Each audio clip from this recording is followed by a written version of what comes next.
On our 6th wedding anniversary, my husband said he had a surprise for me. I waited on the mountaintop for over 3 hours.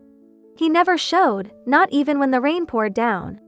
Meanwhile, his childhood friend posted a location update from a hotel halfway down the mountain. Absence makes the heart grow fonder. In the photo, they lay together on a bed of rose petals, fingers tightly intertwined. His ring finger was bare, but across his chest were red scratch marks and faint bite marks. A wave of disgust washed over me, and I left a comment beneath the post. Bitten by a dog? Better get a tetanus shot. Chapter 1. The moment I saw the photo, my first thought was simple. Ethan was dirty, and I didn't want him anymore. So when he called something he never did to explain himself, I just said 2 words. Divorce. There was a pause on the other end before he spoke again. Grace, stop being so unreasonable, okay? Audrey and I grew up together like siblings. What's so wrong with joking around? It's only people with dirty minds who see dirt everywhere. And besides, we just bumped into each other and it started raining. She hasn't been feeling well, so I didn't want her getting sick. I only brought her to the room to wait out the rain. The more he explained, the guiltier he sounded. I cut him off, annoyed. I'm still at the top of the mountain. I had waited there for him for 3 hours, standing in the pouring rain for another hour. There was no shelter, and I wasn't about to risk heading down the slippery path alone. Ethan seemed startled that I was still there, his tone shifting to concern. Stay put, I'm coming to get you. Another hour passed. Even after the rain stopped, Ethan was nowhere to be seen. The path down the mountain was slick and treacherous, and just a few steps in, I was covered in mud. I sneezed several times, feeling as though my heart had sunk into the muck beneath my feet. Miserable and disgusted. When I finally made it home, I took a long, hot shower. Then I saw Audrey had posted another update. No rain can keep me down, my knight in shining armor will always take me home. Ethan, who had never liked or commented on anything I posted, replied under hers. I'll always protect my princess. I refreshed the page and suddenly, his comment disappeared. A single line remained. Had he blocked me? My head throbbed. I swallowed a couple of cold pills and collapsed into bed. I had barely fallen asleep when Ethan pulled back the covers. Why didn't you wait for me? I'm starving. Get up and make me something to eat. And while you're at it, make an extra bowl of ginger soup. Audrey got a little wet in the rain, and I'll take it to her later. I jolted awake, my headache intensifying. Didn't Audrey feed you enough? I snapped. Ethan shot up from the bed, glaring at me, his face red with anger. Grace! Can you stop this? Haven't I explained everything? I was late because of traffic. Do you have to ruin our anniversary over this? I went through all this trouble to plan a surprise for you. He tossed a small box onto the bed, and it accidentally hit the corner of my eye, the sharp pain bringing tears to my eyes. Ethan was startled, rushing over to check if I was hurt. But as his hand came closer, I caught a strong whiff of a familiar fragrance. It was Audrey's shampoo. I could practically see his hands tangled in her hair, his expression soft and tender. Disgusted, I pushed him away, my gaze falling on the box that had landed on the floor. The necklace had tumbled out, a piece I had wanted for so long, but now Audrey had one just like it. Only the cheap, fake shine of mine revealed everything. In this marriage, Audrey got the real necklace and the real love. All I got were lies upon lies. I didn't even bother asking who the surprise at the mountain villa was truly meant for. It's a.m. now. I slowly lifted my head to meet Ethan's eyes. Our anniversary is over and so is our marriage. Chapter 2. All right, stop saying things in anger. I want to take you to the hospital. Ethan glanced at the blood seeping from the corner of my eye, concern etched on his face. Ignoring my weak state, he forcibly pulled me from the bed, insisting on taking me to the hospital, pretending to be the caring husband. I was so groggy that I didn't even grab a coat. The car was freezing, so I hugged my stuffed bear tightly. As I looked down, I noticed something strange. My favorite bear now sported 2 oversized fake eyelashes. It felt like a blatant jab. Ethan noticed my reaction. When I picked Audrey up the other day, she thought the bear was cute and stuck those on. She's just a kid, don't take it personally. I'll buy you a new one tomorrow. That bear had been a gift from my late grandmother. I carefully wiped its face, my heart aching, not wanting to say anything more. Just then, Audrey called. Is that old hag asleep yet? Forget her, come have a drink with us. Mike and Sam are here too. Ethan glanced at me awkwardly. She's right next to me. Then bring the country bumpkin, sis-in-law along. She shouldn't be living like such an old fossil. Seeing Audrey's location on his phone, Ethan immediately turned the car around. I don't want to go. I want to go home. I protested. The mention of drinking stirred up unpleasant memories. It was the first time I met Ethan's friends. Despite dressing carefully, I was ridiculed. They knew I couldn't hold my liquor but still pressured me to drink. They even took photos of my drunken state and posted them online. Meanwhile, Ethan had left me alone and drunk in the bar to take Audrey home. I woke up surrounded by lecherous men. Though the manager intervened, the fear from that night still haunts me. Ethan had long forgotten it. Stop being so selfish. What's wrong with me catching up with my friends? I never interfere with your social life. Then let me out. I'll go home by myself. My head was pounding, and all I wanted was some rest. I didn't have the strength to argue with him anymore. No way. If you disrespect my friends, you disrespect me. You're coming. His stubbornness flared up again. Noticing my discomfort, he softened slightly.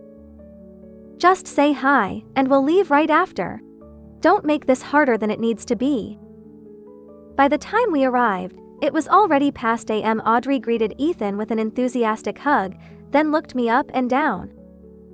Sis-in-law, you sure know how to make an entrance. Still holding a grudge? Women are so petty. If Ethan and I wanted something more, it would have happened long before you came along. With that, they warmly pulled Ethan to sit, leaving me standing. There were only 4 seats, none for me. Hey, we've all been friends since childhood. There's no extra seat. Audrey said, flashing me a smug smile.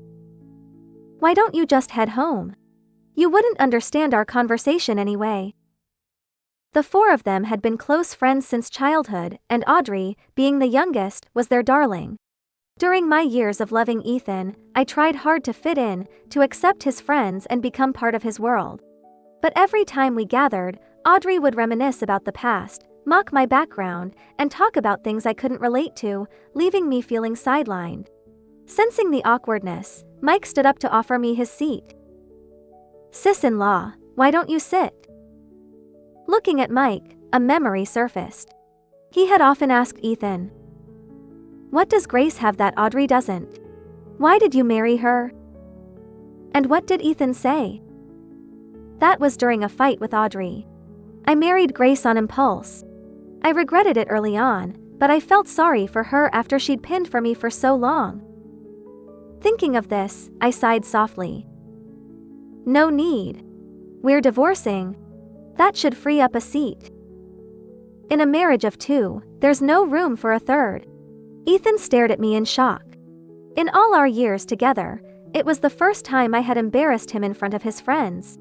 In the past, no matter how late he stayed out drinking, I'd always pick him up without complaint. But now, I wasn't going to inconvenience myself for him anymore. Chapter 3. Mike and Sam quickly stepped in to diffuse the tension. Audrey sneered, gripping Ethan's hand. A woman who has to threaten divorce is pathetic. Ethan, visibly irritated, glared at me. Grace, have I spoiled you too much? Have you forgotten the days you begged me not to divorce you? I grabbed my phone and left without saying a word. I wasn't going to beg him anymore. When Audrey first came back from abroad, I had endless arguments with Ethan over how close they were, always acting like they were more than just friends.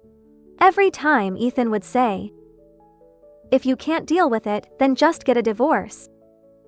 Back then, I was still lost in the illusion of his affection, always apologizing and begging for his forgiveness. I had knelt at our doorstep, crying alone in the dead of night. But Ethan had taken my love and patience as an invitation to trample all over me. This time, I wouldn't back down. I went home, packed my things, and moved into the small apartment I bought before our marriage. It was part of my dowry, bought with my own hard-earned money. When Ethan found out I had bought an apartment, we fought. Only an idiot would buy such a tiny, out-of-the-way place. It's embarrassing. You should have used that money to buy a car. That way, I'd at least look good driving it. Later, my parents bought me a luxury car as part of my dowry, and that finally shut Ethan up. I was so glad I hadn't listened to him. That little apartment became my refuge. And the luxury car? It had long become Audrey's ride. By the time I finished sorting everything out, it was already morning. Unable to sleep, I printed out the divorce papers. When I got back home, I found Ethan standing at the door. I was surprised he had never come looking for me before. I said some things I shouldn't have last night, but you shouldn't have treated my friend like that. Go apologize to Audrey, and we'll forget all about it. As I walked out yesterday, I heard Audrey say, "Daughters of nouveau-rich families always have such nasty tempers. Marrying someone like her must be bad karma." To the outside world, Ethan painted me as a paranoid, jealous wife. But in our marriage, it was always Ethan throwing tantrums. He only showed his polite, gentlemanly side to others. At home, he was nitpicky and impossible to please. If I added scallions to a dish, he'd lose his temper, calling me useless and storming off. The one who owes an apology has never been me. I handed Ethan the divorce papers and headed to my room. Ethan followed right behind, pulling me into a tight hug from behind. "Stop acting like this. I'll apologize, okay?" His hands started roaming over me. "I know I've neglected you lately. I'll agree to have a baby. Will that make you happy?" I pushed him away and slapped him hard across the face. "Don't touch me. You make me sick." Ethan's cheek reddened immediately, anger flashing in his eyes. But before he could respond, I blacked out. Chapter 4. I woke up in a hospital. Ethan was sitting by my bed looking concerned. "Grace, I know you like to argue, but don't gamble with your health, okay? You really scared me with that fever. Don't you know why I got sick? Who left me standing in the rain? Who made me run around all night? Who said they'd take me to the hospital, but ended up going out drinking with friends instead?" Ethan looked away, clearly feeling guilty. "Let's not talk about that. I made you some porridge. You should eat." It was supposed to be seafood porridge without any seafood. Just a few sad grains of rice floating in watery broth, looking more like dishwater. It made me feel sick. Right then, Audrey walked in. "Ethan, the porridge you made was really good, but I'm still hungry. Come downstairs and grab something to eat with me." Ethan glanced at me, conflicted. "Go ahead." I tossed the porridge into the trash. "Audrey has a sensitive stomach." Ethan mumbled, embarrassed, trying to justify himself. But Audrey clung to his arm, urging him on. After a brief hesitation, Ethan said, "I'll bring you something nice when I come back." And left with her. I ordered takeout for myself, finished my 4, and went to the doctor to get some medication. The doctor glanced at me several times, confused. "That guy, is he your husband?" "Ex-husband." "Good. I was wondering. While you were unconscious, he and that woman in the short skirt were practically all over each other, kissing in the hallway and even by your bedside, as if this were a hotel." He handed me my prescription and his phone. "Leave your number. If anything feels off, you can reach out anytime." Seeing the expectation in his eyes, I got the hint and nodded. When I got home, I saw a message from Ethan. "Something urgent came up at work, so I can't stay with you. If you're feeling unwell, just text me, and I'll be there as soon as I can." Nice words.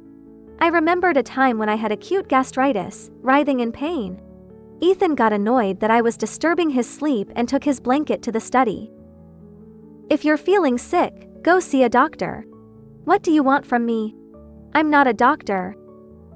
So this time, feeling down, I contacted the new doctor I'd met instead. We went for coffee and did some shopping. It lifted my spirits. But when I got home, I was stunned. Chapter 5. My small apartment was packed with people. Both sets of parents, Ethan and Audrey, were all there, staring at me. Ethan's eyes were red as he glared at the divorce papers. Audrey stood there with her arms crossed, looking at me with disdain. You're shameless, Grace. Ethan treats you so well, yet you're out there flirting with other men. My mom was holding photos of me shopping with the doctor. What's going on? Ethan says you've been unfaithful and wants a divorce. Haven't you two always been happy together? I couldn't believe Ethan would stoop this low. Ethan's mom slammed the table. Divorce? We don't want an unfaithful woman in our family. No wonder you haven't been able to conceive all these years. It's probably because of your reckless behavior. A chorus of hurtful accusations rained down on me. I glared at Ethan, barely able to contain my anger. Ethan, stop twisting the truth. Do you really think I don't know what you've been up to? I was going to let you keep some dignity, but since you insist on being shameless, don't blame me for what happens next. I went to the bedroom and brought out a box. While moving out, I had discovered something even more shocking than Ethan's infidelity. I had been waiting for the right moment to reveal it, and now, that moment had come. Why did you marry me in the first place? You've loved Audrey for so long. So why choose me instead of her? Ethan looked confused. What nonsense are you talking about? I've told you countless times, I married you because I love you. Audrey and I are just childhood friends, nothing more. Audrey pretended to cry. Uncle, Auntie, I can't take this anymore. Grace has been slandering me and Ethan, ruining my life. She's trying to drive me to the edge. Ethan's mom comforted Audrey, clearly heartbroken. Ethan, looking anguished, said, I don't understand how you've turned into this. Blaming innocent people for your mistakes? Damaging a young girl's reputation. Grace, you've really let me down. I laughed coldly and threw the box of documents in Ethan's face. You picked me because my family was better off. Your family's company was on the verge of bankruptcy, and you needed my dowry to stay afloat. All these years you've been tangled up with Audrey. I have hotel records and surveillance footage, everything. Despite marrying into a wealthy family, Ethan's relatives always looked down on me for being new money. They thought I was calculating, unlike the innocent and straightforward Audrey. They claimed I was tainted by wealth, while Audrey was seen as refined and cultured. But without me, how would they be living the luxurious life they have now? Hearing this made Ethan panic. Chapter 6. Grace, stop talking nonsense. When have I ever used your dowry? I brought both families here today to give you one last chance. You don't need to twist the truth like this. I switched on the TV and played the video from the hospital. In the footage, I lay pale and unconscious in bed, while Ethan and Audrey were chatting and laughing nearby. When they saw I wasn't waking up, Audrey suddenly kissed Ethan. He hesitated for a moment but then deepened the kiss instead of pushing her away. The scene shifted to the hallway, where they embraced for a long time before reluctantly parting. I contacted that doctor to get this footage. I said, my voice shaky. I have more videos, including car recordings of even more intimate moments. If you want to see them, I can show you everything. Scum! My dad erupted with anger, grabbing a chair to throw at Ethan. If my mom hadn't stopped him, he might have charged at Ethan. My daughter was unconscious in the hospital, and you two were doing this at her bedside. How blatant can you be? Who knows how much my daughter has suffered in your family? I had lost track of how much I had endured. All I remembered was that, in the end, I got used to it. Under Ethan's constant manipulation and control, I dared not get angry or question him. I silently doubted myself and bore all the pain alone. Thankfully, that heavy rain woke me up and made me see this man I had loved for 6 years, who had deceived me for just as long. Mom, Dad, please let me explain. It's not what you think. Ethan's pride vanished. His face turned pale as he scrambled for an explanation.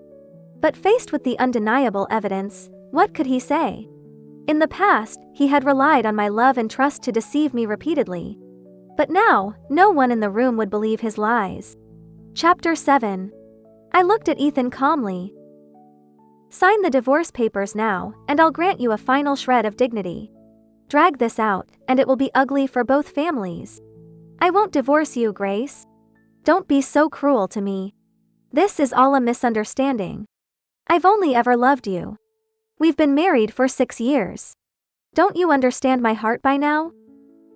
I briefly reminisced. 6 years. After the love faded, I couldn't find any evidence that Ethan ever truly loved me. He never picked me up from work. He never cooked a meal for me. The first and only surprise he prepared in 6 years was hijacked by Audrey.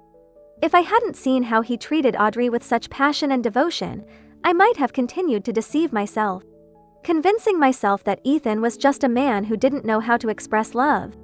But he made it clear, his affection for Audrey was evident in every gesture. Dream, it's common for men to socialize outside. These two kids grew up together, they might have overstepped, but it's not a big deal. Listen to me, you should have a child.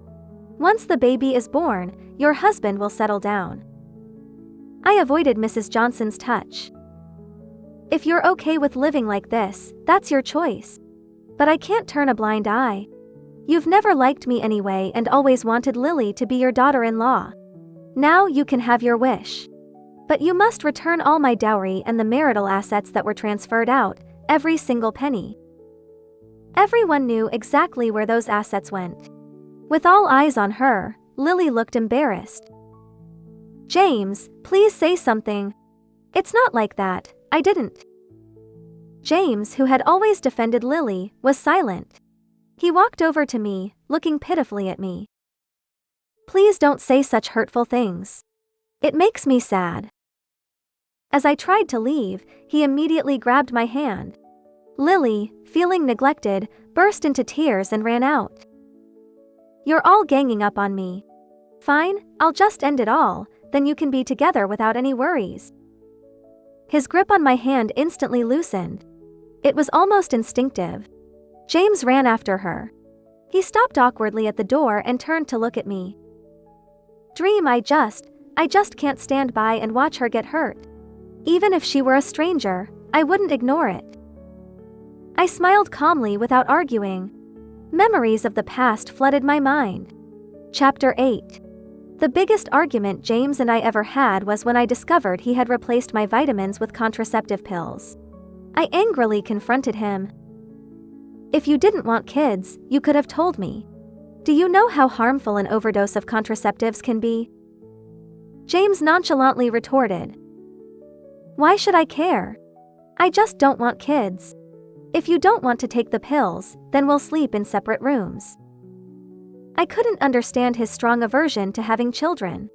Until I accidentally saw his chat history with Lily. Lily said, I can forgive you for marrying another woman, but I don't want to see you have children with her.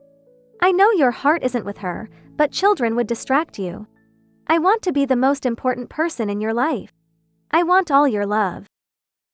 That was the first time I considered divorce. I cried endlessly, feeling lost. I didn't even notice when I was being followed on my way home. When I realized something was wrong, I hurriedly called James. He dismissively said, Why are you calling me? Didn't you leave home because you were so tough? Handle it yourself. As I tried to call the police, the person snatched my phone. They knocked me down with one hit. Luckily, I had pepper spray with me and managed to escape. When James came to the police station to pick me up, he was condescending. Dream, look at you. Without me, you're useless, you can't even protect yourself. I'll forgive you this once for old time's sake. I've told you, Lily and I are just friends. Stop being jealous and live a good life with me. Be good and I'll take care of you. He'd scold me and then give me a small comfort. Under James' constant manipulation, I gradually lost myself. Thinking back now, it's all so ironic. He cared about Lily's safety, the safety of strangers. But never about me, his wife. When I looked at the door again, James was already gone. I turned my gaze to Mr. and Mrs. Johnson and pointed to the door. You should leave too. They wanted to plead with my parents, but my father didn't even spare them a glance. Finally, they left, embarrassed. The once noisy and crowded room suddenly became quiet. I looked up at my parents, and tears fell uncontrollably. Chapter 9. My mother pulled me into her arms. If I had known my precious daughter would suffer so much, I would never have let you marry him. As the only daughter, my parents feared I would suffer, so they gave a large dowry when I got married. Over the years, they treated James' family with respect and provided various support. All to ensure they treated me well. But our family's generosity was met with disdain. It's okay, it's all in the past. Come home with us. We'll handle the rest. I shook my head. Marrying him was my choice, and I need to resolve it myself. This small apartment was bought with my own money. I've grown up. I don't need to rely on others. I believe I can live well on my own. Over the years, I had relied on James. My daily life revolved around him. But now, looking back, I realize I'm not that helpless. Without him, I'll live even better. Our daughter has grown up. My mother gently touched my face. Take care of yourself, and if there's ever a problem, talk to us. We'll always be here for you. My mother looked down. We were wrong before, always urging you to make up after fights. I grew up spoiled and willful. James had always put on a perfect facade in front of others. So whenever I went back home after a fight, my mother would advise me to temper my attitude, saying married life is different from dating. They had no idea what I had been going through. And I didn't want to worry them by telling them. It's okay, it's all in the past. Not wanting to dwell on unhappy memories, I comforted my parents and saw them off. After tidying up the room, I started looking for a job. Having been kept at home by James all these years, it was time for me to see the world outside. The next few days were quite relaxing. I planned to work outside for a few years before returning to take over the family business. After sending out a bunch of resumes, I ordered some of my favorite takeout. With a cup of bubble tea and some fried chicken, I curled up on the sofa watching TV. When there was a knock at the door, I thought it was the delivery. Opening the door, I found James standing there. He glanced inside, frowning slightly. Dream, how did you become like this? I heard you're looking for a job. Why bother? Stay with me, and I'll take care of you for life. Give you the best. His eyes fell on the bubble tea in my hand. You shouldn't be eating all this junk food every day. Are you serious? Did you forget that your so-called best life came at my expense? Chapter 10. James had awked. Not the ordinary kind, but double standards. He wouldn't allow me, with my low blood sugar, to eat candy in the car, but he allowed Lily to eat chips in the car. He wouldn't allow junk food like takeout and bubble tea at home, but he was willing to eat street food with Lily. To maintain his high standards, I had to wake up at 6 every morning to clean and cook. Every meal was meticulously prepared. But how many meals did he actually eat at home? He hated my hair shedding, so I had to clean the floor several times a day. Yet Lily's hair was clinging to him right now. Grace, marriage is about compromise. I know we've had our ups and downs, but we can work through this. You won't be better off without me. If you don't want to do housework, we can hire help. If you're bored at home, I can give you a position in my company. As for Audrey, I can cut her off. I've made so many concessions for you. What more do you want? I remembered when we first got married, I was clueless about housekeeping. I suggested hiring help or splitting chores. Ethan looked at me with disdain. Why did I marry you then? You're ugly and useless. Yet, for Audrey, he was willing to do anything. He could hold a bowl of hot seafood porridge and tell Audrey, "You don't need to know anything. I'll take care of you forever. In my heart, you'll always be my little princess." Remembering this, I shut the door with disgust. Ethan tried to block it, his hand turning red from the pressure. "What do you want?" "I want to take you home." James suddenly looked up at me. Tears streamed down his face. "I really do love you. Why can't you just believe me? My relationship with Lily is just brotherly care." That night, I had a bit too much to drink and acted impulsively. When I sobered up, I felt terrible about it. I thought about ending things with Lily and focusing on us. That time at the hospital, she told me she loved me and couldn't let go. She just wanted to kiss me and hug me one last time. I agreed because I felt sorry for her. Dream, believe me, that was the time I really intended to break things off with her for good. This was the first time James cried in front of me. And the first time he admitted his mistakes. Seeing him so remorseful and in pain, my heart, which had long been still, felt like a stone had been thrown into it. I took a deep breath and threw my bubble tea in James's face. The ripple in my heart wasn't softness. It was disgust. Chapter 11. James didn't dodge or get angry. He looked at me with deep sorrow. "Hit me if it makes you feel better. As long as you come home with me, you can hit or scold me as much as you want. Hitting you would only dirty my hands. James, if you have any self-respect left, you'll never show up in front of me again." "Dream, how can you be so heartless to me?" Ethan suddenly moved closer, grabbing my shoulders. "You were the one who pursued me first. You can't just say you don't love me anymore. As long as I don't agree to the divorce, you can't leave me." Before I could react, Ethan picked me up, trying to force me out. I struggled, tearing his shirt in the process. The red marks on his abs had faded, but the hickey on his collarbone was still visible. Ethan hesitated, instinctively covering it up. "It's not what you think. Mosquito bites, right?" I glared at Ethan, tears in my eyes. "How dare you touch me? Don't you find yourself filthy? Just looking at you makes me sick.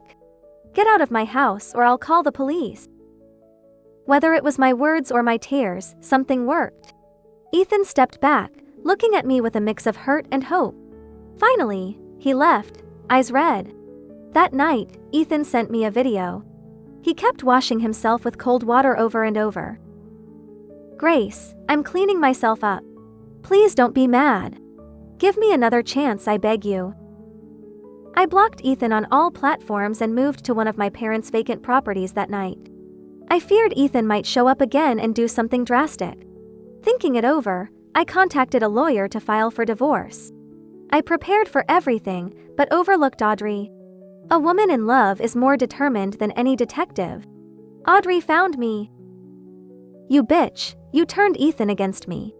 Who do you think you are? I was here first. You're the one who came between us. Don't think you've won. I can easily make Ethan come back to me." I rubbed my ears, irritated by her shouting. "Please, go ahead.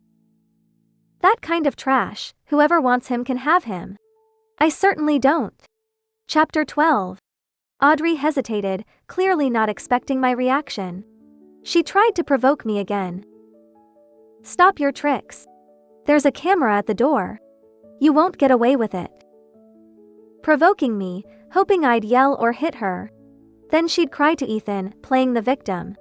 She paused, but before she could say more, Ethan showed up. He looked disheveled, reeking of alcohol masked by cologne. Seeing me, his lifeless eyes sparked with hope. "Audrey said you were here. I finally found you. You don't know how much I miss you. I haven't contacted her. I've changed, please believe me. I won't force you to do anything you don't like. I swear I'll never hurt you again. Don't ignore me." Audrey's glare intensified. To her, Ethan was always at her beck and call. She never imagined she'd need me to see him. "If you're here to sign the divorce papers, you're welcome. If not, I'll call security." Ethan stared at me for a long time. This time, he didn't dare touch me. Softly, he said. Okay, I'll sign. Just let me look at you a bit longer. I let Ethan inside.